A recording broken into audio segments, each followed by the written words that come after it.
Key senators recently called a press conference to sound the alarm on the significant staffing crisis facing nursing homes and long-term care facilities. Our long-term care facilities, our assisted livings, our nursing homes have been just decimated by COVID, and we are in a real crisis. They were in a crisis even before COVID. They were down 9,000 employees, open vacancies for those folks to help take care of our most vulnerable. Now there are 23,000 vacancies, and our facilities, our assisted living homes, are struggling to find people to come and work to help take care of these folks, and they're having a hard time retaining these folks also. Can I really give these people the care that they deserve after working 50 hours a week? In early January, I worked over 78 hours in a week. I was supposed to be supervising a home, but almost every one of those hours was spent in direct care. If we don't care, let's just say it and put it on the table and do other stuff. Let's just say it. Let's be honest. This is the worst time ever in the history of Minnesota for people who need to be cared for. We've never had nursing homes closing like they're closing, and they're closing. We've never had group homes where 4 people live that are closing and hoping they can find someplace else to send these folks. The crisis in staffing for long-term care facilities is alarming lawmakers, and a $322 million Senate proposal may help alleviate the shortage. Joining me in the studio is Senator Jim Abeler, chair of the Human Services Reform Committee. Thank you for being here. Good to be here again. At the press conference where you and several of your colleagues outlined this proposal that I referenced, you said, quote, "This is the worst time ever in the history of Minnesota for people who need care." Why are you so concerned? I wish I could have said it stronger. It is so challenging. The whole industry that supports nursing homes, assisted living, people in group homes with disabilities, and the whole home care world was on a challenging basis anyway. It was rickety. Then you had COVID and closed businesses and cash flows and people afraid to go out, staff getting sick, you know, and all the challenges.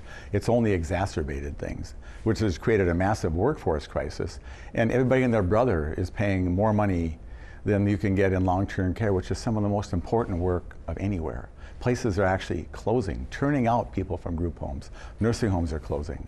And now here we are. And so, yeah, you're the legislature, figure it out. And so we've actually put our mind to it a bit, and that's what this is the beginning of doing. And so let's talk about this rescue package, because one of the things it would do is provide retention bonuses for people who are currently employed in eligible facilities of $1,000. It would also provide $1,500 bonuses to attract new workers in 2 installments, and also provide money for training and uniforms, with the goal of getting as many as 20,000 new workers in this industry. But this is just one-time funding. Is this a Band-Aid? Well, if you're bleeding, you want a Band-Aid. And if it's bad enough, you want a tourniquet. So this is a start. And it's amazing. So we're proposing to give 206,000 workers $1,000. That costs $206 million just by itself. And so we're going to train hopefully 20,000 new people. We need 40,000 people in the industry. And so we'll give them a bonus to start and then pay their training costs. So it's such an honorable, good profession to be a certified nursing assistant or be a service professional as you're helping people, and the joy and the rewards they feel, they are simply the salt of the earth. And if only they could make a living, they would stay forever. But they can't, and they actually want to buy food and buy gas and pay their mortgage. It's a real challenge. So that goes to my next question, because I've heard people testify before your committee that they love this work, they're dedicated to this work, but they're having to work multiple jobs in order to pay their bills. And as you said, and I know you know, McDonald's or manufacturing, food service, many other industries are paying more than these jobs do. So can rates, wages, salary, benefits, can it increase? Well, we're working on that in our committee. We've got a great committee. There's a bipartisan crew. We've got freshmen and veterans, and we're bringing in the public. We're actually doing work in our committee, asking advice about What flexibilities can we have in workforce so we can get by with fewer people? That has to be the future. Can there be a more comprehensive package of services done? That's the PACE program, which is where Presbyterian homes would just agree they're going to take care of me, and they're going to provide my assisted living and my nursing home and my health care kind of as a wraparound package. It's supposed to save 5%. If we can save that 5% and turn it back into wages, that's a start. But it's, and so that's what we really have to go to, looking at not just today, but into the future. How do we get people to stay? And that's the riddle, but we have to get it figured out. And is there a way to increase the salary and the benefits so that people would have a living wage? And we talked about that today in our committee. What's it going to cost? The bad news is, if you had $600 million to spend, like 200 now and then 400 in the future, that's enough to give all those workers a $1 raise. $600 million. It used to be a lot of money. So the problem is actually the solution's in the billions, and we're going to see, at least someone says, what's it going to take? Now here's what it's going to take to stabilize it, to get people from $15 to $20 and maybe some benefits so they can hang in there and make this a career. It's really a hard problem. And I'm guessing that another issue perhaps may be demographics, because we have a fairly large elderly population. We also have the baby boomer generation that is aging, and even my generation is going to be retirement age in not that many years. A long time from now. So, do we have enough workers, and how do we incentivize them? You know, the Senate did pass money to recruit more police officers. Do we need to have an ad campaign that praises this kind of work? Well, sure. And so to the ad campaign idea, the governor had a proposal. He spent $3.4 million to try to recruit 1,000 CNAs. They attracted 700 some, and a handful have made it through the program already. So that's good there's that many. But there was money for marketing he didn't use. If this is ever going to work, the Senate proposal, as great as it is, it's actually 2.5 times as much money as the governor proposed to put into programming like this. We're going to actually have to agree on how we're going to do this together. Not as a governor proposal, House proposal, Senate proposal, but as the three groups working together. So there's money sitting in a bucket somewhere for marketing, a couple $1 million. That would be a really nice campaign.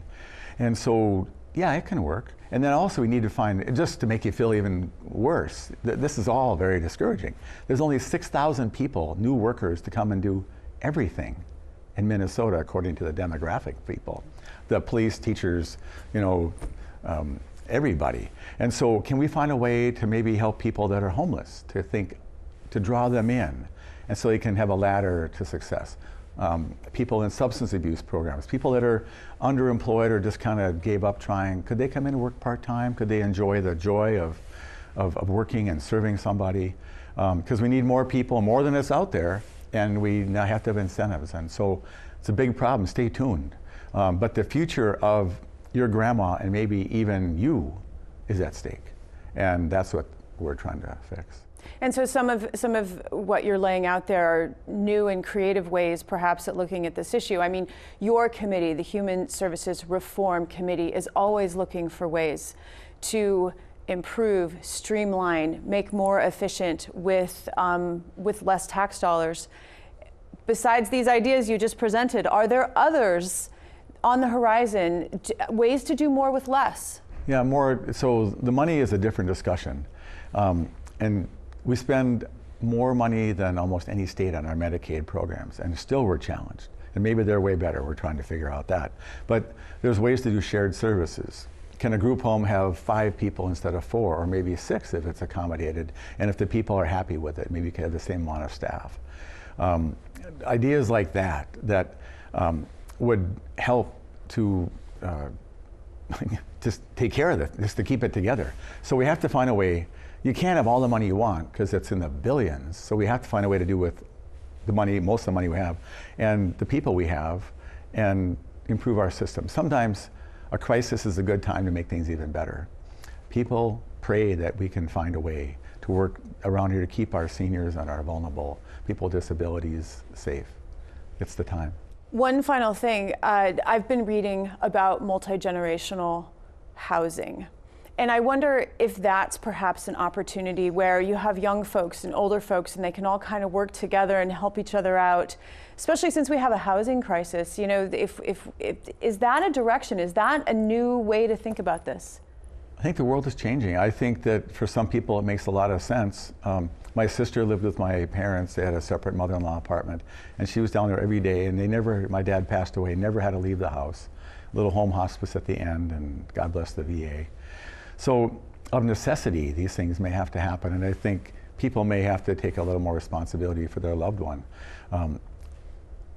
And when they're closing some of these group homes and nursing homes, where are the people going anyway? Back home. Like, oh no, we had a guy who was 78 worried about how to take care of his 53-year-old son. So for some that makes sense, to them that doesn't. Stay tuned, more to come, and we're keeping working. Senator Jim Abeler, it's always a pleasure. Thank you. Thank you.